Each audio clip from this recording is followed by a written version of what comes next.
Hello, Honda Rancher guys on YouTube. If you were riding your four-wheeler along the other day and it quit on you and you went to restart it and you heard your electric starter spinning but you didn't hear your piston thumping up and down, and you went to pull the recoil start and you didn't feel any compression, didn't feel any resistance, it's just spinning too, what you might have is a worn out starter clutch, also known as a one-way bearing or sprag bearing. Now, you better pray that's what it is, because that's not a very big deal to get to. You just pull your recoil starter off and you pull off one more cover and you're right there at your flywheel, and that part is right behind your flywheel. But again, if that all happened while you were riding and it quit, what you more than likely have is a broken cam chain. And if you break that cam chain, what you're looking at is a rear crankcase rebuild, which also happens to entail a top end rebuild. And the reason for that is you cannot pull this camshaft out unless you pull your head off first and get your push rod followers out first. Because if you try to pull that camshaft out without doing that, your rod followers are going to fall down into your crankcase. And by the way, if it is that bad, you got a broken cam chain, that is, you're not just looking at a top end rebuild, you're also going to have to pull your swing arm too. As you can see, I've got mine rolled back, and the reason for that is you can't get to that rear crankcase without pulling that swing arm first.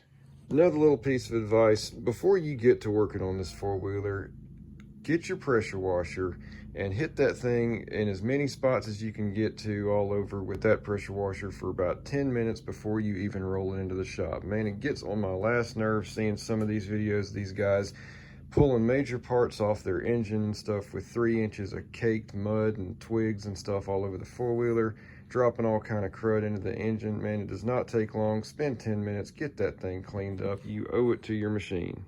Now, before you decide this video was totally useless to you, other than my warning about those followers, I want to give you a couple reasons that you might actually like it. All right, I'm going to point you in the direction of a couple of really good videos on YouTube by some other channels that are going to guide you through the repair of that rear crankcase in the event that what you do have is a broken cam chain. And actually, these channels also have videos on replacing that one-way bearing, if that's what it is.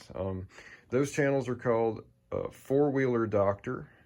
Really great guy. He has some amazing videos that walk you right through the rebuild of that crankcase. And the other channel is Raymore Repair. That's R-A-Y-M-O-R-E, Raymore Repair. And they've got some wonderful videos on rebuilding these parts.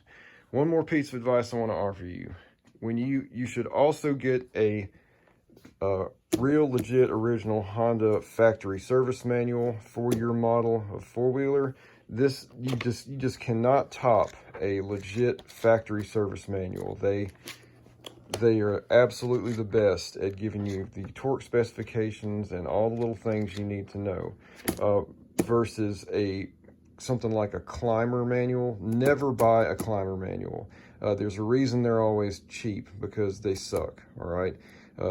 You're going to find these on eBay and stuff for prices that seem too high, like 60 bucks and stuff, but trust me, they're worth it. Yeah, I know you can download a PDF, and I've done that before, but I personally prefer to have the book in my shop.